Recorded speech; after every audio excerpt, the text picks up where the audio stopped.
Hello everyone, कैसे हो आप सब। तो गाइस आज तारीख हो चुकी है 15 फरवरी 2023 और हर रोज़ की तरह हमारे सामने आज भी आईपीएल 2023 को लेकर इसके साथ ही आईपीएल की सभी 10 की 10 टीमों के रिगार्डिंग भारतीय क्रिकेट टीम के रिगार्डिंग भी कुछ ज़्यादा ही बड़ी इंपॉर्टेंट अपडेट्स निकल कर आ रही हैं। चेतन शर्मा की साइड से जितने भी स्टेटमेंट आए हैं उनके बारे में भी बात करेंगे। तो वीडियो हमेशा की तरह काफ़ी ज़्यादा इन्फॉर्मेटिव, काफ़ी ज़्यादा इंटरेस्टिंग होने वाली है और आप लोगों को इस वीडियो को देखना है बिल्कुल लास्ट तक। लेकिन इससे पहले कि मैं वीडियो स्टार्ट करूँ, अगर आप लोग हमारे चैनल को पहली बार विजिट कर रहे हैं तो चैनल को सब्सक्राइब करके नोटिफिकेशन बेल को ज़रूर दबाइए, जिससे हमारी वीडियोस की अपडेट आप तक सबसे पहले पहुंच सके।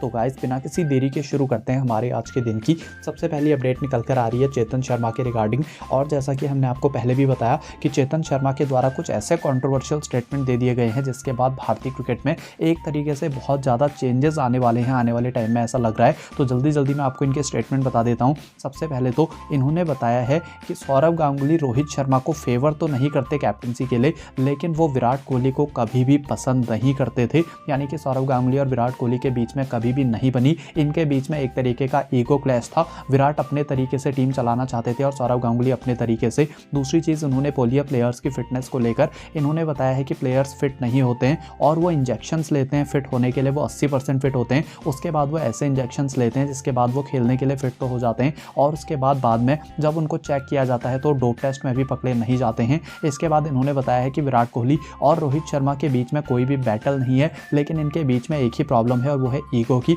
ये दोनों एक तरीके से दो बड़े फिल्म स्टार हैं, जहां एक को कंपेयर किया है अमिताभ बच्चन के साथ और दूसरे को धर्मेंद्र के साथ। इसके बाद इन्होंने बताया है कि जसप्रीत बुमराह जो हैं वो भी उन प्लेयर्स की लिस्ट में है जो कि इंजेक्शंस लेते हैं प्राइवेट में। और इसके अलावा इन्होंने बताया कि 2 से 3 और प्लेयर हैं जो कि इंजेक्शन लेकर 80 से 85% फिटनेस लेकर आ जाते हैं और खेलने के लिए तैयार हो जाते हैं। इसके बाद इन्होंने अपनी तारीफ भी की है। इन्होंने बताया है कि बहुत सारे प्लेयर्स इनके घर पर आते हैं सिलेक्शन के लिए, वो इनके सोफे पर सोते हैं। हार्दिक पांड्या भी इनके घर पर आए थे और इनके सोफे पर सोए थे। इसके अलावा इन्होंने बताया कि सूर्य कुमार यादव, ईशान किशन, दीपक हुड्डा, शुभमन गिल को ये लेकर आए हैं टीम में और ये इनका ही डिसीजन था कि रोहित और विराट को T20 फॉर्मेट से बाहर कर दिया जाए।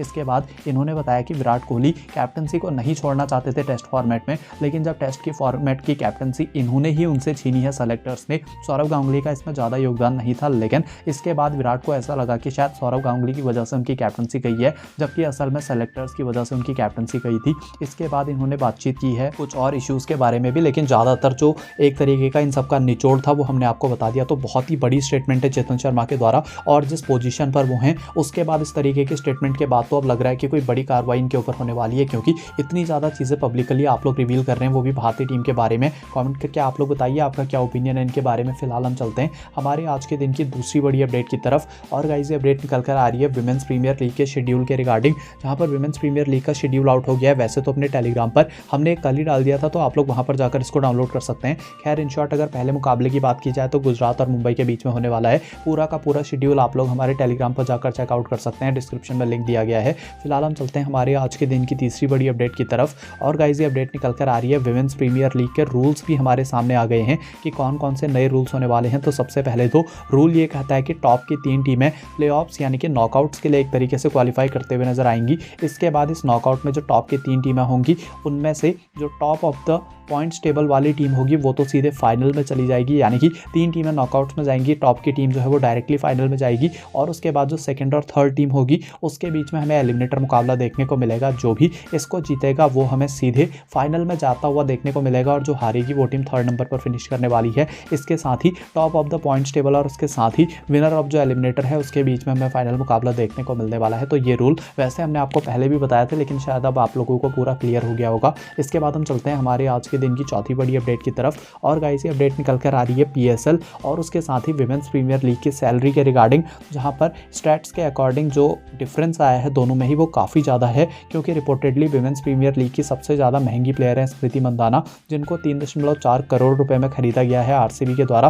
दूसरी तरफ अगर हम बात करें पीएसएल की, तो पीएसएल के सबसे महंगे प्लेयर के तौर पर बाबर आजम को 1.2 करोड़ रुपए में खरीदा गया था। लेकिन इसमें हैरानी की बात यह है कि 1.2 करोड़ रुपए ये जो प्राइस है ये भी पाकिस्तानी रुपीज़ में है। अगर आप इसको भारत के हिसाब से कन्वर्ट करें तो उसमें ये सिर्फ 30 लाख रुपए में ही आपको अवेलेबल हो जाएंगे। तो एक तरीके से जो विमेंस आईपीएल है स्मृति मंदाना उनके और बाबर आजम की सैलरी में अगर आप लोग डिफरेंस देखें तो वो 10 गुने का है। फिलहाल हम चलते हैं हमारे आज के दिन की 5वीं बड़ी अपडेट की तरफ। और गाइस ये अपडेट निकल कर आ रही है पृथ्वी शॉ के रिगार्डिंग, जहाँ पर एक काफ़ी ज़्यादा शॉकिंग चीज़ हमें कल देखने को मिली, जहाँ पर कल हमें वैलेंटाइंस डे देखने को मिला था और इसमें पृथ्वी शॉ का एक स्क्रीनशॉट काफ़ी ज़्यादा वायरल हो रहा था, जिसको आप लोग अपनी स्क्रीन के ऊपर देख पा रहे होंगे, जहां पर पृथ्वी शॉ के द्वारा टैग किया गया था किसी को और लिखा गया था कि ये इनकी पत्नी है। लेकिन बाद में पृथ्वी शॉ को खुद आकर क्लियरेंस देनी पड़ गई कि ये जो फोटो है वो पूरी तरीके से फेक है और पृथ्वी शॉ अभी तक बिल्कुल भी मैरिड नहीं है। तो ऐसे में जो फोटो आप लोगों ने अभी स्क्रीन के ऊपर देखी ये बिल्कुल फेक है और आप लोगों को इस पर बिलीव करने की ज़रूरत नहीं है। फिलहाल हम चलते हैं हमारे आज के दिन की छठी बड़ी अपडेट की तरफ।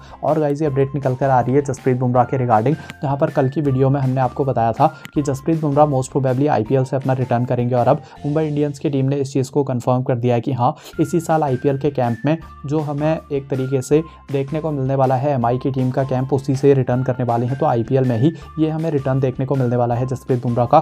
तो एक तरीके से फिर वही बात है कि इतने लंबे टाइम के बाद सीधे आईपीएल में ही वापस रिटर्न करेंगे। अगर आप इनके स्टैट्स भी देखें तो 2022 में 14 मुकाबले मुंबई ने खेले, इन्होंने सारे के सारे मैचेस खेले। 2021 में मुंबई ने 14 मैचेस खेले, बुमराह ने सारे 14 मैचेस खेले। 2016 में एमआई की टीम ने टोटल 16 मैच खेले, उसमें से 15 मुकाबले बुमराह ने खेले थे। 2019 में मुंबई ने जो 16 मैच खेले, बुमराह ने वो सारे मैच खेले। 2018 में मुंबई ने खेले 14 मैच और बुमराह ने भी वो सारे के सारे 14 मुकाबले खेले थे। 2017 में भी और उसके साथ ही 2016 में भी बुमराह ने सारे के सारे मैचेस खेले थे। तो एक तरीके से अब जो हेट मिल रही है बुमराह को, कहीं ना कहीं अगर आप लोग लॉजिकली सोचें तो वो भी थोड़ी बहुत ठीक है, मतलब फैंस भी पूरी तरीके से गलत नहीं है। बस अब उम्मीद ये करते हैं कि बुमराह जल्दी से वापस आ जाएं। फिलहाल हम चलते हैं हमारे आज के दिन की 7वीं बड़ी अपडेट की तरफ। और गाइज, ये एक बार फिर से ऐसे ही एक इंजरी वाले प्लेयर के रिगार्डिंग आ रही है और यह है दीपक चाहर।